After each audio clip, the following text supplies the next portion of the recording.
Hello hello everyone, कैसे आप सब? आई एम होपिंग कि you are watching videos. So this is our fourth video on D and F block elements. पिछले video में हमने trends पे बात की थी, right? Atomic radii, ionic radii, ionization enthalpy, melting point, boiling point. आज हम बात करेंगे ऑक्सीडेशन स्टेट्स की. Okay, so in last video जब हम मेल्टिंग पॉइंट और बॉइलिंग पॉइंट पढ़ रहे थे तो मैंने बाय मिस्टेक मैग्नीज का मेल्टिंग पॉइंट ज़्यादा बता दिया था. So make a note कि manganese have exceptionally lower melting point because of its complicated structure. Melting point और boiling point का ट्रेन कैसा जाता है? As the number of unpaired electron increases, एक पॉइंट तक कैडमियम से लेके इंक्रीज होगा, राइट? तो मैग्नीज के नंबर ऑफ अनपेयर्ड इलेक्ट्रॉन सबसे ज्यादा है, राइट? तो ऑब्वियसली बात है किसका होना चाहिए ज्यादा? मैग्नीज का. बट यही एक्सेप्शन है कि उसका मेल्टिंग पॉइंट लोअर है because of its complicated structure. तो क्रोमियम तक जाएगा, क्रोमियम का मेल्टिंग पॉइंट सबसे ज्यादा होगा और उसके बाद नीचे आएगा. नीचे किसका होगा? मैग्नीज का होगा. फिर ऊपर जाएगा किसका? आयरन का. Okay, so make a note that manganese and technetium, this are the two element whose whose melting point is exceptionally lower because of its complicated structure. So I'm really sorry for that. I really apologize. But कोई नहीं यार, हो जाता है कभी कभी हमसे भी, right? So but you should be brave enough to accept our mistakes, right? So on this note, let's start our today's lecture जो है ऑक्सीडेशन स्टेट. ओके, सो आज हम ऑक्सीडेशन स्टेट की बात करेंगे. नाउ डी ब्लॉक के जो ऑक्सीडेशन स्टेट है that are quite unique. Unique क्यों है? क्योंकि एस ब्लॉक और पी ब्लॉक के जो ऑक्सीडेशन स्टेट्स है that is either equal to their group number, जिस ग्रुप में वो प्रेजेंट होते हैं that group number is the oxidation state, या फिर 8 minus that group number. Okay, 8 minus that group number. So the oxidation state of transition elements are related to the electronic configuration. Are related to electronic configuration. Abhi in case of transition elements, there are two orbital, ns orbital and n minus 1 d orbital जो incompletely filled है. जो क्या है? Incompletely filled है. लेकिन ये incompletely field है, ठीक है, लेकिन ns ऑर्बिटल और n माइनस 1d ऑर्बिटल का जो एनर्जी डिफरेंस है वो बहुत कम है. ओके, सो जो energy, we can say that ns orbital and n minus 1d orbital are of nearly same energy. Understood? So the electrons which are present in ns orbital and n minus 1d orbital both can take part in bond formation. Okay, both electrons from n minus 1d orbital and ns orbital, they participate in bonding, and that is the reason why transition elements show variable oxidation state, which make the oxidation states of D block elements unique from S block and P block. So अभी जो common oxidation state है आपका 3D transition series का, that is +2 and +3. That is +2 and +3. Common oxidation state. Okay. अभी obvious ही बात है, यहाँ पे exception भी रहेगी, right? The exception is chromium and copper. Except chromium and copper, the lowest oxidation state for every element is +2 in 3D transition series. तो chromium और copper की oxidation state कौन सी होगी? Lowest. It is +1. Why? Because chromium और copper में एक electron present होता है in 4s ऑर्बिटल. तो जब 4s ऑर्बिटल से वो इलेक्ट्रॉन रिमूव होगा तो इनकी ऑक्सीडेशन स्टेट क्या हो जाएगी? +1. Okay, zinc is the only element in 3D transition series which does not show any variable oxidation state. ये सिर्फ एक ही oxidation state दिखाता है, that is +2. क्यों variable oxidation state नहीं दिखाता? क्योंकि in case of zinc dipositive, configuration would be argon 3d10 4s 0, right. तो 3d10 हो चुका है, d ऑर्बिटल कंप्लीटली फील्ड है। अब d ऑर्बिटल कंप्लीटली फील्ड है, दैट मीन्स एक्स्ट्रा स्टेबल है according to extra stability rule.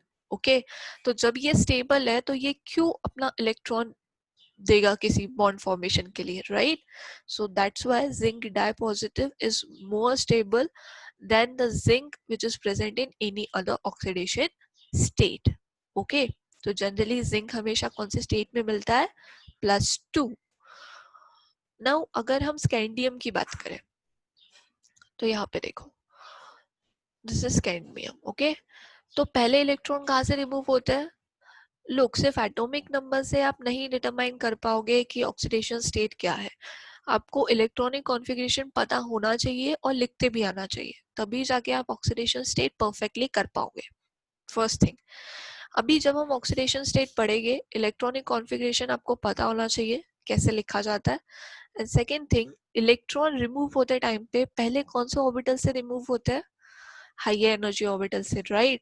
तो 4s से रिमूव होंगे पहले, और उसके बाद कहाँ से रिमूव होंगे, 3d से रिमूव होंगे। तो यहाँ पे अगर मैं स्कैंडियम डाइपॉजिटिव चाहिए, स्कैंडियम डाइपॉजिटिव आयन बनाना है मुझे, तो इलेक्ट्रॉन, कितने इलेक्ट्रॉन रिमूव होंगे, 2 इलेक्ट्रॉन। ओके, लोग यहाँ पे जितने पॉजिटिव चार्ज होंगे ना, उतने इलेक्ट्रॉन आपके मेटल से रिमूव हो चुके। डाइपॉजिटिव है मतलब कितने इलेक्ट्रॉन रिमूव हो गए, 2 इलेक्ट्रॉन कहाँ से रिमूव होंगे, 4s से, राइट। उसके बाद ट्राई पॉजिटिव चाहिए मुझे, तो अभी ट्राई पॉजिटिव के लिए कितने इलेक्ट्रॉन रिमूव करने हैं, 3। तो 2 तो 4s से हो चुके हैं, अभी 3d में एक इलेक्ट्रॉन है। ओके, तो फिर ये भी रिमूव हो जाएगा। तो अभी हमें कौन सा स्कैंडियम मिलेगा, स्कैंडियम ट्राई पॉजिटिव। इसका इलेक्ट्रॉनिक कॉन्फ़िगरेशन क्या होगा, स्कैंडियम ट्राई पॉजिटिव का, इट्स एर्गॉन 4s0 3d0। तो अभी d ऑर्बिटल खाली है, कुछ भी नहीं है, right. So now in this case, scandium tripositive का electronic configuration is equal to electronic configuration of argon. और एर्गॉन का इलेक्ट्रॉनिक कॉन्फ़िगरेशन बहुत ज्यादा स्टेबल है क्योंकि वो इनर्ट गैस है, राइट। तो स्कैंडियम ट्राइपॉजिटिव जो है वो ज्यादा स्टेबल होगा than scandium tripositive because of this electronic configuration. Okay, ऐसे ही क्वेश्चन आते हैं ऑक्सीडेशन स्टेट पे कि why oxidation state of scandium, that is scandium tripositive, is more stable than +2 state, why scandium in +3 is more stable than +2।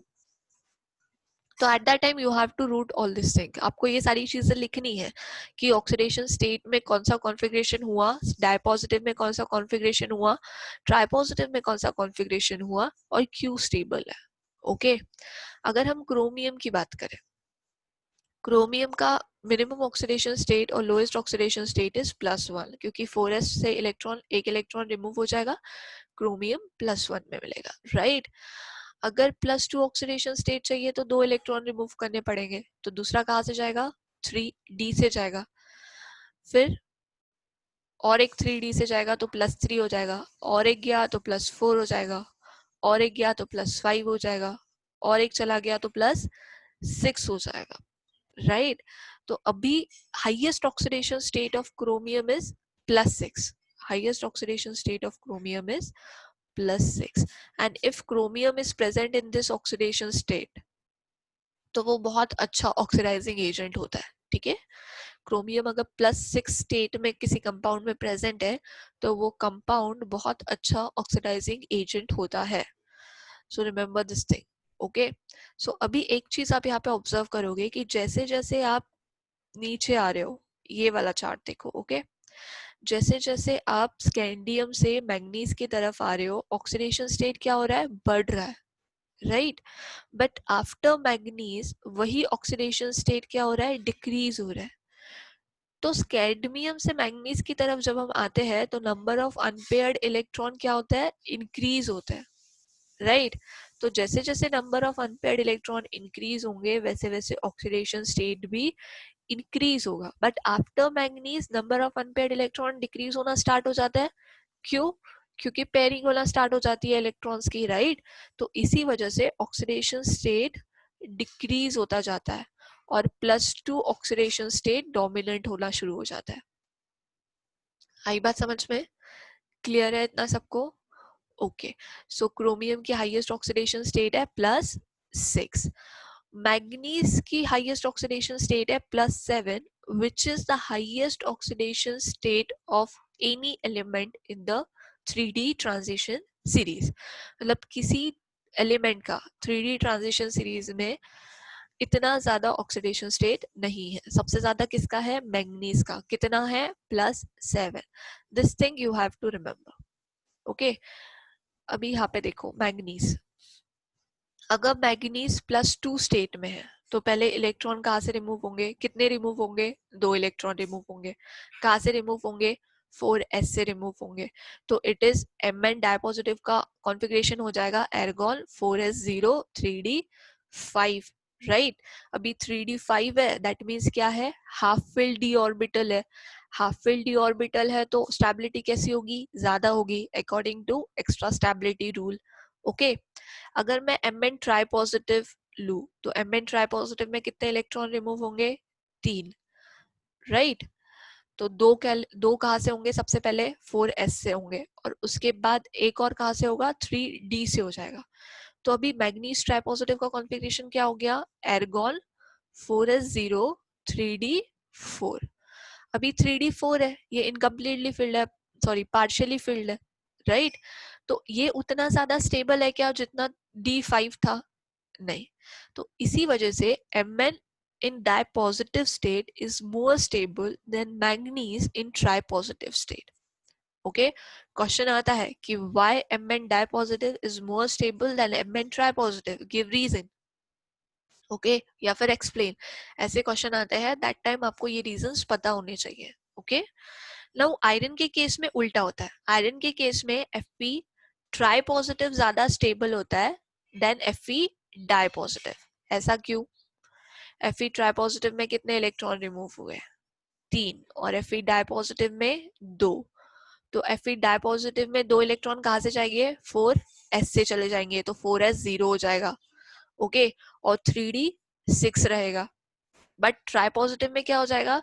4s0 तो रहेगा but एक electron जो ये पेयर्ड हुआ ना, ये भी चला जाएगा, तो 3d5 हो जाएगा। अभी 3d5 हो गया, दैट मीन्स कॉन्फ़िगरेशन कैसा हो गया है? हाफ फिल डी ऑर्बिटल हो गया, 3d5, ओके? तो अभी हाफ फिल डी ऑर्बिटल है तो ज्यादा स्टेबल है।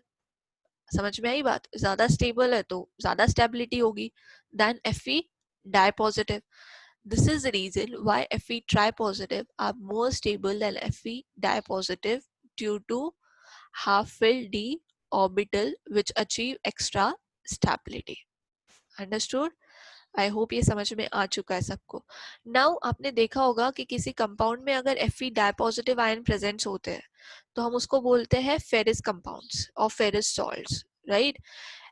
अगर ट्राई पॉजिटिव प्रेजेंट है तो हम उसे बोलते हैं फेरिक सॉल्ट। तो एक चीज याद रखना, अगर आपका metal ion lower oxidation state में किसी सॉल्ट या कंपाउंड में प्रेजेंट है तो हम उस कंपाउंड या सॉल्ट का नाम OUS से एंड करते हैं। लाइक Fe डायपॉजिटिव है तो फेरिस है, ओके? Fe ट्राई पॉजिटिव मतलब हाई ऑक्सीडेशन स्टेट है तो हम एंड कैसे करेंगे? IC से, इक से, ओके? तो फेरिक है, अंडरस्टूड? अभी क्रोमियम है, क्रोमियम आपका प्रेजेंट है, कंसिडर +1 स्टेट में, तो क्या हो जाएगा? क्रोमस, ओके? +2 स्टेट में प्रेजेंट है, +2 is more common for chromium, okay? +2 state में प्रेजेंट है तो क्या हो जाएगा? क्रोमस सॉल्ट। और +3 स्टेट में प्रेजेंट है तो क्या हो जाएगा? Chromic salt, understood? अभी कॉपर भी, again you found copper in +1 oxidation state and +2 oxidation state. तो +1 के लिए जब रहेगा तो हम बोलेंगे क्यूप्रिस सॉल्ट, और +2 के लिए रहेगा जब हम बोलेंगे क्यूप्रिक सॉल्ट। समझ में आया? I hope this is clear to all of you, okay? तो अब कॉपर +1 है, दैट मीन्स एक इलेक्ट्रॉन कहाँ से रिमूव हुआ? 4s से रिमूव हुआ। अभी कौन सी स्टेट ज्यादा स्टेबल है? Cu+1 या Cu+2? Cu+1, क्यों? बिकॉज यहाँ पे कॉन्फ़िगरेशन है 3d10, 3d10 है, that means completely filled orbital है. कंप्लीटली फिल्ड ऑर्बिटल है तो ज्यादा स्टेबिलिटी होगी. अंडरस्टूड? ओके, तो आपको सिर्फ इतना याद रखना है कि कौन सी ऑक्सीडेशन स्टेट स्टेबल होती है in particular element. Okay, scandium +2 oxidation state में प्रेजेंट होता है बट इतना कॉमन नहीं है. ठीक है, so you have to learn this oxidation state for each element, कहाँ से वेरी होता है. ओके, और बहुत आसान है. लुक +2 तो सब में होगा, +3 भी सब में होगा एक्सेप्ट कॉपर एंड जिंक. क्यों, मैंने रीजन बता ही दिया है. अभी कॉपर +2 हो जाएगा तो 3d9 हो जाएगा. ओके, तो ये नहीं रिमूव करेगा और एक इलेक्ट्रॉन. और जैसे जैसे नंबर ऑफ अनपेयर्ड इलेक्ट्रॉन बढ़ते जाएंगे वैसे वैसे ऑक्सीडेशन स्टेट बढ़ता जाएगा. मैग्नीज का ऑक्सीडेशन हाईएस्ट ऑक्सीडेशन स्टेट है +7. ओके, क्रोमियम का है +6. अभी मैग्नीज +7 ऑक्सीडेशन स्टेट में अगर किसी कंपाउंड में प्रेजेंट है तो that compound will again act as very good oxidising agent. तो आपको मुझे कमेंट सेक्शन में ये बताना है, दो कंपाउंड के नाम बताओ जिसमें क्रोमियम +6 ऑक्सीडेशन स्टेट में प्रेजेंट है और मैग्नीज +7 ऑक्सीडेशन स्टेट में प्रेजेंट है और दोनों ही कंपाउंड स्ट्रॉन्ग ऑक्सीडाइजिंग एजेंट्स है. ठीक है, समझ में आया? कमेंट्स में क्या बताना है मुझे, आपको मुझे आप मुझे ये बताओगे ऐसा कंपाउंड जो ऑक्सीडाइजिंग एजेंट है और उसमें क्रोमियम +6 ऑक्सीडेशन स्टेट में प्रेजेंट है. सेम कंपाउंड आप बताओगे मुझे मैग्नीज के लिए जो कि ऑक्सीडाइजिंग एजेंट है और जिसमें मैग्नीज +7 ऑक्सीडेशन स्टेट में प्रेजेंट है. Okay, so this is homework for you. फटाफट मुझे कमेंट सेक्शन में बताओ. चलो, so I hope oxidation state is clear to all of you. So the next we will move to colours. अभी colours पे क्या होता है, हमने कैरेक्टरिस्टिक्स में पढ़ा था कि ट्रांजिशन मेटल आयन जब कोई कंपाउंड बनाते हैं तो वो कलर्ड होते हैं, राइट? सो कलर क्यों होता है, सब्सटेंस कलर्ड क्यों होता है? The color of the substance is due to the absorption of light of particular wavelength in visible region. अभी visible region क्या है? आपने इलेक्ट्रोमैग्नेटिक स्पेक्ट्रम पढ़ा है, आई होप पढ़ा होगा, जिसमें डिफरेंट रेंज के होते हैं, लाइट्स होते हैं, राइट? तो विजिबल रेंज होता है विबग्योर, है ना? विबग्योर होता है ना, VIBGYOR, violet, indigo, blue, green, yellow, orange, red. तो इसकी किस वेवलेंथ क्या है इसकी विजिबल लाइट की? It is about 400 nanometre to 700 nanometre. तो 400 नैनोमीटर से पहले जो लाइट होती है उसे हम बोलते हैं यूवी लाइट और 700 नैनोमीटर के बाद जो लाइट होती है उसे हम बोलते हैं IR लाइट, इंफ्रारेड. ओके, सो कलर क्यों होता है? क्योंकि वो सब्सटेंस विजिबल रेंज की लाइट को, दैट मींस विबग्योर, इनमें से किसी एक लाइट को एब्जॉर्ब करता है. ओके, तो इसी वजह से आपको जो कंपाउंड है और जो सब्सटेंस है वो कलर्ड दिखता है. नाउ अभी जब हम ट्रांजिशन मेटल्स की बात कर रहे हैं तो transition metal in free state उनमें 5d ऑर्बिटल्स होंगे, राइट? और all of them have same energy level, मतलब वो डीजनरेट रहेंगे. लेकिन इस ट्रांजिशन मेटल, कंसिडर ये कोई ट्रांजिशन मेटल है और इस ट्रांजिशन मेटल के पास जब कोई सॉल्वेंट मॉलिक्यूल आएगा या फिर जब कोई दूसरा आयन आएगा और ये मेटल जब कॉम्प्लेक्स बनाएगा, कंपाउंड बनाएगा, तो ये जो डी ऑर्बिटल है जो अभी सेम एनर्जी लेवल पे है पांचों, वो स्प्लिट हो जाएंगे, राइट? दैट मीन्स उनकी एनर्जी लेवल डिफरेंस हो जाए, उनका एनर्जी डिफरेंस आ जाएगा उस ऑर्बिटल में. ओके, जो नीचे है वो 3 ऑर्बिटल है, कौन से है? DXY, DYZ, DXZ. ये डी ऑर्बिटल के नाम है. ओके, और जो ऊपर है वो कितने हैं? 2 ऑर्बिटल है, उसको बोला जाता है DX2, Y2, DZ2. ओके, तो ये नीचे वाले सेट को बोला जाता है T2G सेट और ऊपर वाले सेट को बोला जाता है EG सेट. ऊपर वाले सेट को क्या बोला जाता है? EG set. तो ये चीज आपको याद रखनी है. 5d ऑर्बिटल है, कब स्प्लिट होंगे? जब कोई आयन या सॉल्वेंट मॉलिक्यूल उनके पास आके उनके साथ कंपाउंड बनाएगा। तो कैसे स्प्लिट होंगे? इन टू सेट्स, नीचे वाला होगा T2G, ऊपर वाला होगा EG सेट। T2G में कितने ऑर्बिटल है? 3 ऑर्बिटल है। कौन से है? dx2, dxy, dyz, dxz। EG में कौन से है? 2 ऑर्बिटल है। कौन से? dx2, y2 and dz2। Okay, so this thing you have to remember.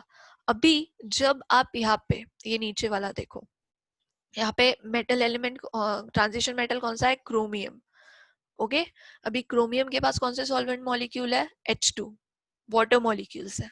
ठीक है, तो जब ये वाटर मॉलिक्यूल्स इसके पास आए तो क्रोमियम कौन से ऑक्सीडेशन स्टेट में है? +3। +3 में है तो क्रोमियम का कॉन्फ़िगरेशन कैसा होगा? अभी हमने देखा क्रोमियम +3 ऑक्सीडेशन स्टेट में कितने इलेक्ट्रॉन रिमूव कर देगा? क्रोमियम का कॉन्फ़िगरेशन है 3d5 4s1। हमको क्रोमियम +3 में चाहिए, तो एक इलेक्ट्रॉन 4s से जाएगा, 2 इलेक्ट्रॉन कहाँ से जाएंगे? 3d से जाएंगे। तो 3d में पहले कितने थे? 5 थे, तो अभी कितने बचे? 3 बचे। तो अभी कॉन्फ़िगरेशन कितना हो गया है क्रोमियम ट्राइपॉजिटिव का? It's 3d3, 3d3। ओके, तो पहले ये तीनों इलेक्ट्रॉन कहाँ रहेंगे? लोअर लेवल पे, लोअर एनर्जी लेवल पे रहेंगे तीनों भी इलेक्ट्रॉन। ओके, और जब ये सब्सटेंस क्रोमियम H2O/6 ये सब्सटेंस जब एक पर्टिकुलर वेवलेंथ की लाइट एब्जॉर्ब करेगा, okay, this h mu invisible range, तो क्या होगा? इनमें से एक इलेक्ट्रॉन शिफ्ट हो जाएगा टू हायर एनर्जी लेवल। मतलब T2G से एक इलेक्ट्रॉन शिफ्ट हो गया टू EG। यहाँ पे देखो, पहले कितने थे T2G में? 3, अभी कितने हैं? 2, और एक कहाँ चला गया? EG सेट में। तो ये क्यों हुआ? एक्साइटेशन ऑफ इलेक्ट्रॉन क्यों हुआ? Because it absorb light of particular wavelength, because of which electron will move from lower energy level to higher energy level, or will get excited from lower energy level to higher energy level in the same d subshell। ये same d subshell है, ये 3d ही है, ये दोनों भी 3d ही है। बस 3d में कितने इलेक्ट्रॉन, कितने ऑर्बिटल्स होते हैं? 5। तो 3 नीचे है, 2 ऊपर है। Okay, so the amount of energy required to excite some of the electron to higher energy state within same d subshell is quite small। जो energy लगती है to excite this electron from lower energy level to higher energy level is quite small। that means visible region जो है आपका electromagnetic spectrum का, वो ये energy provide कर सकता है। Okay, so in case of transition metal ion, electron can be easily promoted from one energy level to another within the same d subshell। Okay, तो जो मैंने बोला कि यहाँ पे 3d ही है, 3d से इलेक्ट्रॉन 3d में ही जा रहा है, एक्साइट हो रहा है, तो इसको क्या बोलते हैं? इसको बोलते हैं dd transition. Just remember this thing. dd transition किसे बोलते हैं? when electron from lower energy orbital excites to higher energy orbital in the same d subshell। Same subshell में हो रहा है, प्रिंसिपल क्वांटम नंबर सेम है, और वहीं पे एक्साइटेशन हो रहा है। एक्साइटेशन क्यों हो रहा है? Because it is absorbing light of visible range of particular wavelength. Okay, जिसके वजह से इलेक्ट्रॉन एक्साइट हो रहा है। ये जो दिख रहा है आपको delta O, this is energy difference between T2G set and EG set. Okay, so इसके वजह से इसने क्या किया? ये पर्टिकुलर वेवलेंथ का लाइट एब्जॉर्ब किया और इलेक्ट्रॉन को एक्साइट किया। Okay, so now we will see the colour wheel. Now consider, अभी ये विजिबल रेंज है, मैंने बोला 400 नैनोमीटर से 700 750 तक भी एक्सटेंड हो सकता है। Okay, so this is VIBGYOR, violet, blue, green, yellow, orange, red, right. तो इसमें क्या होता है? 2 कलर्स है जो डायगोनली प्रेजेंट है, राइट। तो अभी रेड कलर के अपोजिट में कौन सा कलर है? ग्रीन कलर है, तो इसे हम बोलते हैं कॉम्प्लीमेंट्री कलर्स। इसे हम क्या बोलते हैं? Complementary colours. वॉलेट के डायगोनल अपोजिट में कौन सा है? Yellow colour. ब्लू के अपोजिट में कौन सा है? Orange colour. अभी एक चीज याद रखना, जो कलर्ड है आपके सब्सटेंस का या आपके कंपाउंड का, that is because of transmitted light and not because of absorb light. आपके सब्सटेंस ने एक पर्टिकुलर वेवलेंथ की लाइट एब्जॉर्ब की, जिसके वजह से क्या हुआ? इलेक्ट्रॉन एक्साइट हुआ। अभी वो इलेक्ट्रॉन कुछ टाइम के बाद नीचे आएगा, तब वो एक लाइट इमिट करेगा, ट्रांसमिट करेगा, राइट? और वो ट्रांसमिटेड लाइट जो होगा उसका कलर हमको विजिबल होता है, ठीक है, जिसके वजह से सब्सटेंस कलर्ड होता है। तो कलर्ड ऑब्जर्व्ड जो होता है वो डिफरेंट होता है देन कलर्ड एब्जॉर्ब। तो कलर ऑब्जर्व, जो कलर का सब्सटेंस हमें दिखता है वो कौन सा कलर होता है? It is a transmitted colour and this is complementary to the coloured absorb. मतलब कंसिडर किसी सब्सटेंस ने 720 नैनोमीटर का वेवलेंथ को एब्जॉर्ब किया, विच इज रेड कलर को उसने एब्जॉर्ब किया, ठीक है? तो वो इमिट कौन सा करेगा? इसका कॉम्प्लीमेंट्री कलर कौन सा है? ग्रीन है। तो कौन सा ट्रांसमिटेड लाइट होगा? ग्रीन लाइट होगा। तो सब्सटेंस कौन से कलर का दिखेगा? ग्रीन कलर का दिखेगा, रेड कलर का नहीं दिखेगा। आया समझ में? उसने रेड कलर का लाइट एब्जॉर्ब किया, बट जो कलर सब्सटेंस का होता है, कंपाउंड्स का होता है, वो होता है that is because of transmitted light, the colour of transmitted light. Okay? अगर किसी कंपाउंड ने वॉयलेट कलर का वेवलेंथ का लाइट एब्जॉर्ब किया, ओके, तो उसका कॉम्प्लीमेंट्री कलर कौन सा है? येलो। तो आपको ट्रांसमिटेड लाइट कौन सी दिखेगी? येलो। सब्सटेंस का कलर कौन सा होगा? येलो। समझ में आई बात? क्लियर है सबको? The colours are complementary to the observe colour and that are transmitted colour, जिसके वजह से सब्सटेंस कलर्ड होता है और वो लाइट, वो कलर हमको दिखता है। ओके? सो जो 3D ट्रांजिशन के लिए जो एनर्जी चाहिए, that is visible region, that is coming from visible region, and that's why your compounds of transition metal are colored. समझ में आया इतना सबको? क्लियर है? ओके। तो अभी कुछ कंपाउंड कलरलेस होते हैं, कुछ कंपाउंड कलर्ड होते हैं। ऐसा क्यों? So we will see. उससे पहले let's check it out what is titanium का कॉम्प्लेक्स है with H2O ion, tri positive state में है आपका टिटेनियम। ये कलर्ड है, तो ये कलर्ड क्यों है? Okay, so in this case consider titanium first. सिर्फ टिटेनियम है अभी हमारे पास, तो उसमें क्या है? 3D orbital same energy level पे है। पांचों 3D ऑर्बिटल का एनर्जी लेवल कैसा है? सेम है। तो अभी उसमें क्या आ गया? उसमें सॉल्वेंट मॉलिक्यूल आ गया। कौन से सॉल्वेंट मॉलिक्यूल आ गए? Water, right? तो अभी ये वाटर के आने की वजह से ये जो 5D ऑर्बिटल थे, जो पहले डीजनरेट स्टेट में थे, उनमें क्या हो गई? उनमें स्प्लिटिंग हो गई, राइट? वो 5D ऑर्बिटल अब दूर दूर हो गए, दो सेट में डिवाइड हो गए। नीचे वाला सेट है आपका T2G सेट, ऊपर वाला सेट है आपका EG सेट। नीचे 3 ऑर्बिटल है, ऊपर 2 ऑर्बिटल है। एनर्जी किसकी ज्यादा है? EG सेट की एनर्जी ज्यादा है, T2G सेट की एनर्जी कम है, राइट? तो अभी in case of titanium try positive, configuration क्या है टिटेनियम ट्राई पॉजिटिव का? एर्गॉन 3D1 4s0, right? This is the configuration of titanium try positive. मतलब D ऑर्बिटल में कितने इलेक्ट्रॉन प्रेजेंट है? एक इलेक्ट्रॉन, जो कहाँ पे प्रेजेंट होगा? यहाँ पर। ओके, सो जब ये टिटेनियम एक पर्टिकुलर वेवलेंथ की लाइट को एब्जॉर्ब करेगा, ओके, पर्टिकुलर वेवलेंथ की लाइट को एब्जॉर्ब करेगा, तो ये इलेक्ट्रॉन क्या होगा? It will get excite from lower d subshell to higher d subshell, right? From lower energy to higher energy. तो ये इलेक्ट्रॉन यहाँ से यहाँ पे आ जाएगा, okay, by absorbing light of particular wavelength. अभी अभी इसने एक पर्टिकुलर वेवलेंथ की लाइट एब्जॉर्ब की, तो ये ट्रांसमिट भी करेगा, है ना? तो जो ट्रांसमिट करेगा वो लाइट कौन सी होगी? वॉयलेट कलर की होगी या फिर पर्पल कलर की होगी। तो जो ट्रांसमिटेड लाइट है that is of violet colour और purple colour. That means the substance, ये वाला जो कंपाउंड है, इसका कलर क्या होगा? वॉयलेट या पर्पल, है ना? अभी वॉयलेट और पर्पल तो कॉम्प्लीमेंट्री कलर्स है, राइट तो इसने कौन से कलर की लाइट एब्जॉर्ब की, यहाँ पे देखो वॉयलेट पर्पल कलर मिल रहा है आपको, तो कौन सी कलर की लाइट एब्जॉर्ब की, बताओ फटाक से कमेंट बॉक्स में बताओ मुझे कि कौन से कलर की लाइट एब्जॉर्ब करेगा तो हमें वॉयलेट और पर्पल कलर मिलेगा, कौन से वेवलेंथ की लाइट एब्जॉर्ब करेगा तो वॉयलेट और पर्पल कलर मिलेगा. That you have to answer me in the comment section. Okay, समझ में आ गया इतना.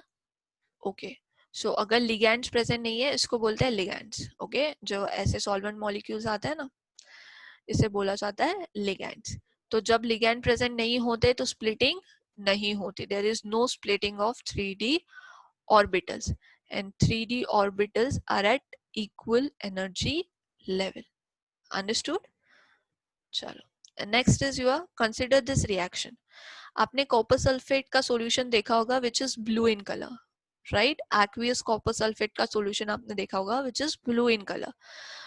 सो जब आप कॉपर सल्फेट को वाटर में डिसॉल्व करते हो that is aqueous copper sulphate, तो ये कॉम्प्लेक्स बनता है. ओके अभी ये कॉम्प्लेक्स बना है दैट मीन्स इसका कलर कैसा होगा, ब्लू कलर होगा. और ज्योमेट्री कैसी होगी, ऑक्टाहेड्रल ज्योमेट्री होगी. ओके जब मैं इस कंपाउंड को किसके साथ ट्रीट करूंगी, क्लोराइड आयन के साथ, तो मुझे एक नया कंपाउंड मिलेगा that is CuCl4 die negative. अभी इसका जो कलर है वो चेंज हो गया, it is yellow in colour. और जो ज्योमेट्री है वो भी चेंज हो गई, इट इज स्क्वायर प्लेनर.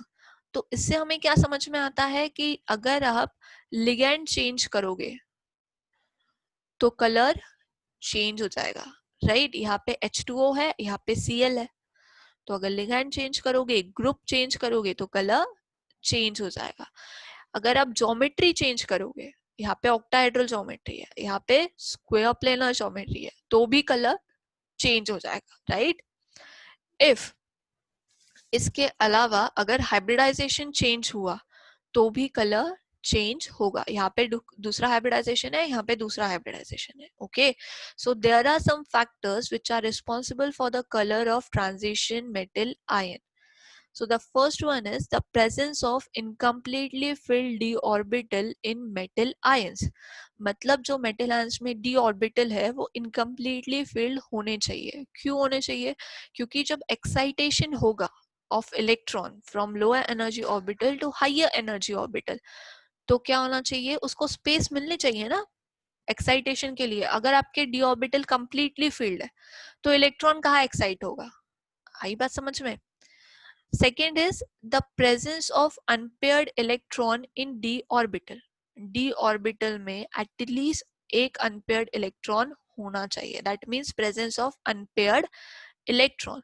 अगर सारे electron paired है तो excitation possible है क्या, possible ही नहीं है, right. अगर d orbital में एक भी electron नहीं है, d zero configuration है, ओके तो dd transition possible है, पॉसिबल ही नहीं है. क्योंकि एक भी इलेक्ट्रॉन नहीं है आपके पास तो किसका ट्रांजिशन होगा, इलेक्ट्रॉन कौन सा इलेक्ट्रॉन एक्साइट करेगा जब आपके पास डी इलेक्ट्रॉन ही नहीं है. Okay so the thing is आपका अनपेयर्ड इलेक्ट्रॉन होना चाहिए, कंप्लीटली पेयर्ड इलेक्ट्रॉन नहीं होने चाहिए इन d orbital. Third one is dd transition of electron due to absorption of radiation in visible range. उसमें dd ट्रांजिशन पॉसिबल होना चाहिए. अभी dd ट्रांजिशन क्यों होता है, because that substance is absorbing light of visible range. Okay fourth one is nature of group linked to the metal ion in the compound or the complex. ये जो अभी हमने देखा यहाँ पे H2O लिंक है, यहाँ पे Cl लिंक है. तो जैसे जैसे जैसे लिगैंड चेंज होंगे वैसे कलर्स भी चेंज होंगे. Next is geometry of the complexes containing transition metal ion. यहाँ पे octahedral geometry थी तो कलर ब्लू था, यहाँ पे square planar geometry थी तो कलर येलो हो गया. समझ में आया. इस पे क्वेश्चंस आते हैं तो you must have to remember what are the factors which are responsible for the color of transition metal ions. In fact this gives you the trick to remember the color of transition metal ions. Okay अभी ये कैसे I will told you. So now this are some ions which are present in different oxidation state. अभी ये colour है कि whether they are colourless, they are colour, तो कौन सा कलर है और ये उसका कॉन्फ़िगरेशन है. ओके, तो स्कैंडियम ट्राई पॉजिटिव है. स्कैंडियम ट्राई पॉजिटिव है मतलब इसका कॉन्फ़िगरेशन क्या हो गया है, 3d0. एक भी इलेक्ट्रॉन प्रेजेंट है नहीं है, तो कैसा होगा, कलरलेस हो जाएगा. In case of titanium tetra positive कैसा हो जाएगा, कलरलेस हो जाएगा, 3d0 हो जाएगा. तो 3d0 है, दैट मीन्स एक भी इलेक्ट्रॉन नहीं है. dt ट्रांजिशन पॉसिबल है क्या, नहीं पॉसिबल है, तो colourless.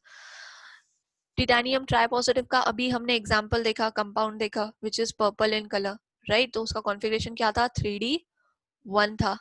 Okay, again if we come to this one, हाँ, copper, zinc dipositive. Zinc dipositive में सारे इलेक्ट्रॉन कैसे है, पेयर्ड है, 3d10 है. तो dd ट्रांजिशन पॉसिबल है. कौन सा इलेक्ट्रॉन एक्साइट होगा और कहाँ एक्साइट होगा, जगह ही नहीं है, इनकम्प्लीटली फिल्ड ऑर्बिटल्स ही नहीं है, राइट. तो जिंक डाइपॉजिटिव इज कलरलेस. आई चीज समझ में, this thing you have to remember कि कैसे होगा. ओके, और ये कलर आप जस्ट एक बार पढ़ लो कि कौन सा होता है. निकेल आई गेस आपने देखा ही होगा, निकेल का ग्रीन कलर होता है, right. Chromium if it is present in tripositive state तो वॉयलेट है. मैग्नीज ट्राइपॉजिटिव स्टेट में है, then again it is violet. Okay, आपने क्रोमाइट क्रोमेट आयन देखा है, पोटेशियम क्रोमेट देखा है, पोटेशियम डाइक्रोमेट देखा है. डाइक्रोमेट का, डाइक्रोमेट में जो क्रोमेट आयन है, डाइक्रोमेट आयन जो है it is orange in colour. Okay, और जो क्रोमेट आयन है it is yellow in colour, it is yellow in colour. तो क्या आप मुझे बता सकते हो कि डाइक्रोमेट आयन में क्रोमियम की ऑक्सीडेशन स्टेट कितनी है. क्रोमियम की ऑक्सीडेशन स्टेट है +6. अभी अगर क्रोमेट की ऑक्सीडेशन स्टेट +6 है तो इसका कॉन्फ़िगरेशन क्या हो जाएगा, D0 हो जाएगा. तो अगर D0 है तो ये तो कलरलेस होना चाहिए, फिर इसको ऑरेंज कलर कैसे है, राइट. क्वेश्चन मार्क है ना. तो इसका ऑरेंज कलर कैसे आ गया. इन द सेम हम परमैग्नेट आयन में भी देखते हैं, MnO4 नेगेटिव में भी देखते हैं हम लोग कि जिसका कलर है पर्पल, उसमें मैंगनीज आपका +7 ऑक्सीडेशन स्टेट में है. अब +7 ऑक्सीडेशन स्टेट में है तो उसका कॉन्फ़िगरेशन भी D0 हो गया. अभी D0 है दैट मीन्स इलेक्ट्रॉन नहीं है, तो फिर तो वो कलरलेस होना चाहिए, फिर पर्पल कलर कैसे, राइट. तो there is one more concept that is charge transfer spectra. Okay, now here it is, MnO4 negative ion is intense purple colored in solution. कौन सा कलर है, पर्पल कलर है. अभी ये पर्पल कलर क्यों है, क्योंकि Mn का ऑक्सीडेशन स्टेट जो है इन परमैग्नेट आयन इज +7. +7 है दैट मीन्स D0 है, एक भी इलेक्ट्रॉन अवेलेबल नहीं है फॉर dd ट्रांजिशन, राइट. तो अभी ये ऑक्सीजन क्या करेगा, which is present in di negative state, right, O di negative, ये एक इलेक्ट्रॉन ट्रांसफर करेगा to Mn7 positive.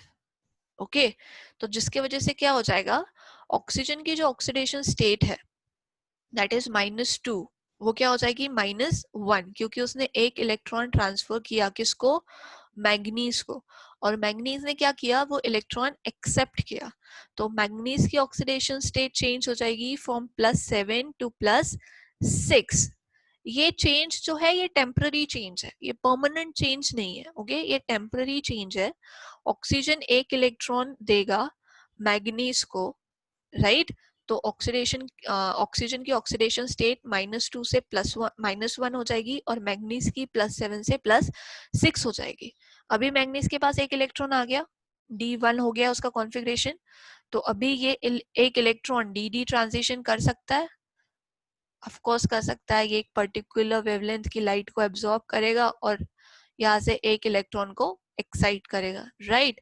So this charge transfer is possible when the energy level of two different atoms are appreciably close. ये कब possible होता है, जब इन दोनों की एनर्जी लेवल जिनमें आप ट्रांसफर कर रहे हो वो कम होती है और सेम होती है. ओके, सो ये चार्ज ट्रांसफर स्पेक्ट्रा आपको याद करना है. नाउ इसके और कौन से एग्जाम्पल हो सकते हैं? क्रोमेट आयन हो सकता है, डाइक्रोमेट आयन हो सकता है, राइट. डीएमजी कॉम्प्लेक्सेस जो निकेल के साथ बनते हैं वो एग्जाम्पल हो सकते हैं. So this are the example of charge transfer spectra. इसको बोलते हैं, चार्ज ट्रांसफर स्पेक्ट्रा के दो तरह के टाइप होते हैं, लिगैंड मेटल चार्ज ट्रांसफर और दूसरा होता है MLCT, metal ligand charge transfer. तो ये कौन सा है? ये है लिगैंड मेटल चार्ज ट्रांसफर. कहाँ से कहाँ पे चार्ज ट्रांसफर हुआ? ऑक्सीजन से मैग्नीज को. तो मैग्नीज क्या है? आपका मेटल है, और ऑक्सीजन क्या है? आपका लिगैंड है.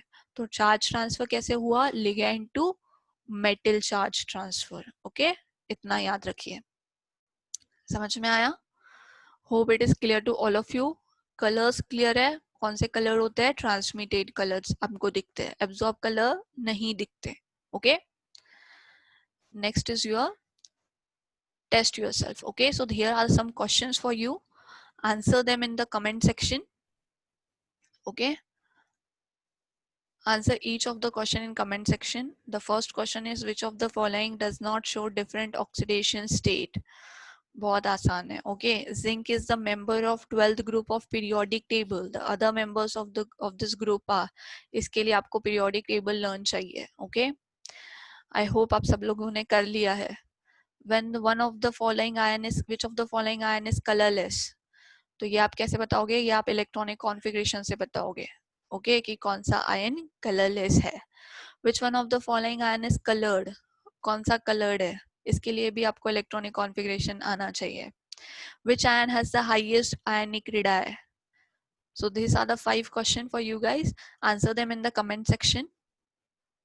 So this is all for today. We will meet you in next session. Till then, keep learning and thank you.